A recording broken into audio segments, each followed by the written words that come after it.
Hello dear students, today we will study thermogravimetric analysis TGA. It is another thermal analysis technique. So TGA is a method of thermal analysis measure changes in weight in relation to change in temperature.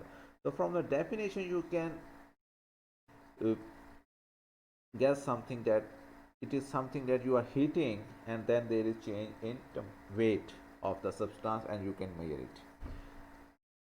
So it is used to study the material weight loss due to loss of volatiles, oxidation, decomposition in a set of temperature range. So you are heating a sample and then you can measure the weight, and this weight loss is due to loss of volatile. There are volatile components, there are also oxidation, decomposition, or if there is some water molecule they start to evaporate. The resultant graph or plot is actually a temperature or time divided by mass percentage graph. So a known initial weight of the substance is subjected to a constant increase in temperature. So you are increasing the temperature constantly and then there is weight loss of the material. The resultant change in weight of the substance are recorded as a function of temperature at different time intervals. So if you start heating a sample, suppose starting from 10 degree, and then you're gradually increasing the temperature, and all the material or the decomposition or loss of volatile material start at different time points.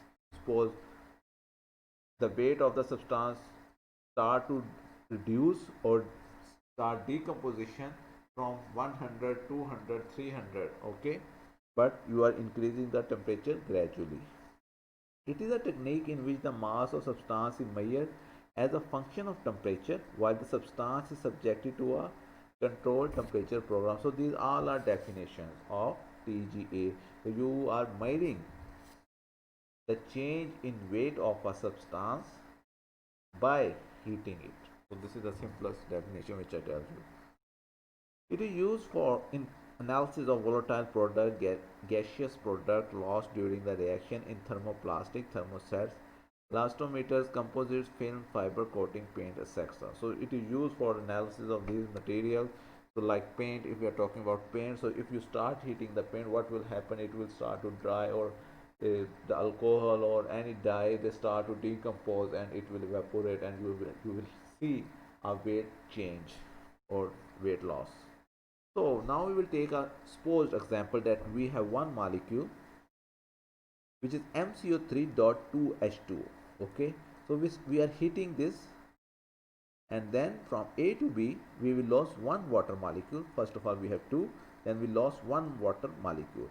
Then from B to C we lost the other water molecule, and from C to D it is stable, and but from D to E we have CO2. This is CO2 plus MO. Okay, so it is also decomposed, but from C to D it is stable. Okay, so from this graph we can analyze that from A to B we lost one water molecule, B to C we lost another water molecule, but from C to D it is stable. Okay, and but from D to E it loses, it will decompose, and we have two separate molecule, and maybe one of those MO is stable or in pure form.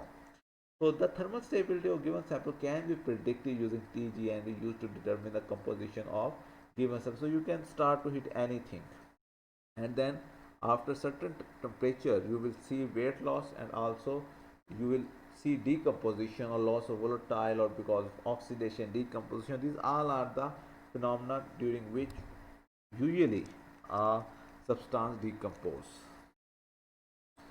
So if we take the example of silver nitride, you will see that from A to B and C to D there is no weight change, but the portion B to C indicates that there is weight change. But how? What will happen during this? So you can see at 473 degree, this one 473, it start losing its weight. It indicates that decomposition start at this temperature. So if you are heating a known material, and then you'll see that at 473 this material start to decompose. So if you want to use silver nitrate in any solution or in any reaction, you cannot heat it to 473, because from this data we know that at 473 degree it start to decompose, and it decomposes to NO2, O2 and silver. The, the loss in weight continues up to 608, which is your C point, leaving metallic silver as the stable residue. Then we have at the end 608 we have metallic silver as a stable residue. Okay, so silver is stable till 608, but AgNO3 is start to decompose from 473 degree. This data shows that we cannot use AgNO3 in any reaction in which we have to heat the sample or heat the reaction at 473. So now we are talking about calcium oxalate monohydrate graph of TGA. So you will see that 100 degree we will lose one water molecule, which is this one, and then at 450 degree, and it is stable till 450, we will lose carbon monoxide. Okay, and from till 600 we lose carbon dioxide. So this is the TGA of calcium oxalate monohydrate. So if we want to use calcium oxalate monohydrate with one water molecule, we cannot heat the solution till 100 degree. But if we want to use calcium oxalate, suppose CaCO2O4, we can heat it till 450. But after it we will lose carbon monoxide, then we have CaCO3. Okay, so these are from TGA data we can know that the substance will decompose or substance lose the weight. This is because of loss of volatile, decomposition, oxidation, or because of water molecule which will evaporate at 100 degree. And there are two types of thermogravimetric analysis. One is dynamic TGA. The sample is subjected to conditions of continuous increase in temperature, usually linear with time. And isothermic is the sample is maintained at a constant temperature for a period of time during which any change in weight are plotted. So first out we will talk about dynamic. The sample is subjected to condition of continuous increase in heat temperature, usually linear with time. So with the increase in time there is increase in temperature. So suppose at 10 degree we are starting at 0 degree, and then after 10 minutes we have 10 degree, at 20 minutes we have 20 degree.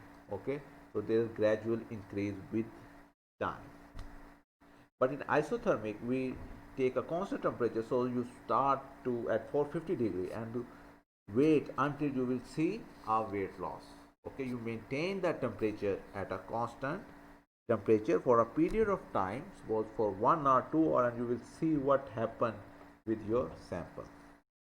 So the operators look like similar, so we don't have reference pan, we will only use our sample holder. We will put our sample here, then we have furnace which will heat it, and the most important part is recording balance. Okay, we need a recording balance which must be very sensitive, so that we can measure any small change in the weight. So this is very important. You need a balance, and this balance is not like that you have to take your sample again out and put it in the weighing balance. So it is connected with the instrument, and then if there is some weight loss, you will see directly on the computer that this point is the weight loss.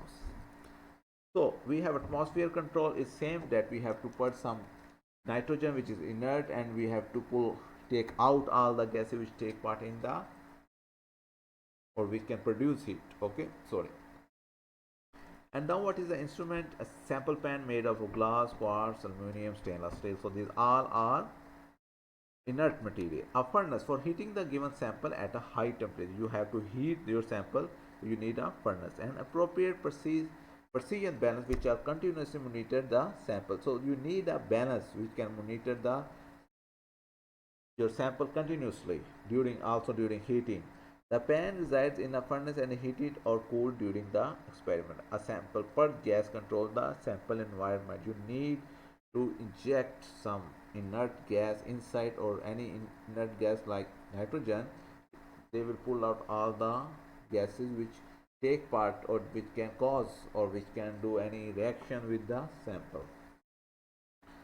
So TGA instrument continuously weighs the sample as it is heated to a temperature of up to 2000 degree. Temperature range depend on the instrument. The continuous increase in temperature causes the decomposition of various components of the sample, and the weight percentage of each resulting mass change can be measured and recorded.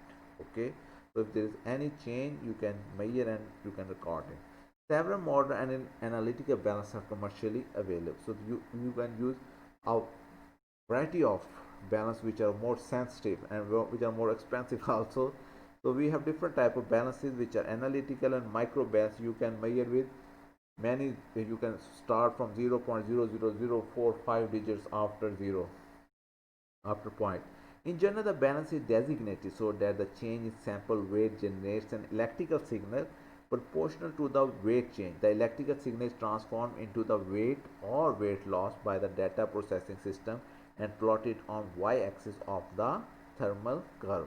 Results are plotted with temperature on the x-axis and weight loss on y-axis. Factors affecting TGA. So if you remember from our previous slides of DSC, so there are different factors which can affect your experiment, and mostly thermal analysis. So first of all is furnace heating rate. So you have to, the heating rate per minute must be recommended. The recommended rate for heating is 3 to 5 degree per minute. So after every 1 minute you have to increase the temperature 3 to 5 degree for reliable and reproducible TGA experiment. Furnace atmosphere. The atmosphere inside the furnace surrounding the sample has a profound effect on the decomposition temperature of the sample. A pure N2 gas from a cylinder passes through the furnace, which provides an inert atmosphere. So this I already told, we will talk already about it, that we need an inert gas so that we can purge out or we can take out all the gases which can take part in the reaction. And then the other things are sample, weight of the sample and sample particle size. So a small weight of the sample recommended using a small weight illuminates the existence of temperature gradient through the sample. And sample particle size, the particle size of the sample should be small and uniform. Okay, the use of large particles of crystal may result in apparent very rapid weight loss during heating. So if you have small particles, you have you have large surface area. So if you have large particles, you have small surface area.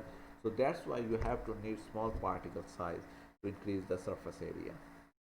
So if we talk about application of TGA, so characterization of material used in various environmental, food, pharmaceutical and petrochemical applications, to investigate thermal stability of material, to investigate the purity of minerals, organic and inorganic materials, to study the kinetics of the reaction rate constant, and to determine decomposition temperature, to determine water content or the residual salts in a material, loss of moisture or drying. So it is, so like we have instrument in our lab which is loss of drying. So you have to heat the sample and you will see what will happen after heating the sample. So if you see a weight loss of this, you can calculate the percentage of water inside your sample. So this is loss of moisture, loss of or drying of your sample. So first of all you have a sample and then you heat it, and afterward you can again weight it, and then you have loss of drying or loss of moisture, and then you can say that your sample contain how many water molecules, how much water molecules, and what is the percentage of moisture inside your sample. So thank you very much. If you have any question, you can ask.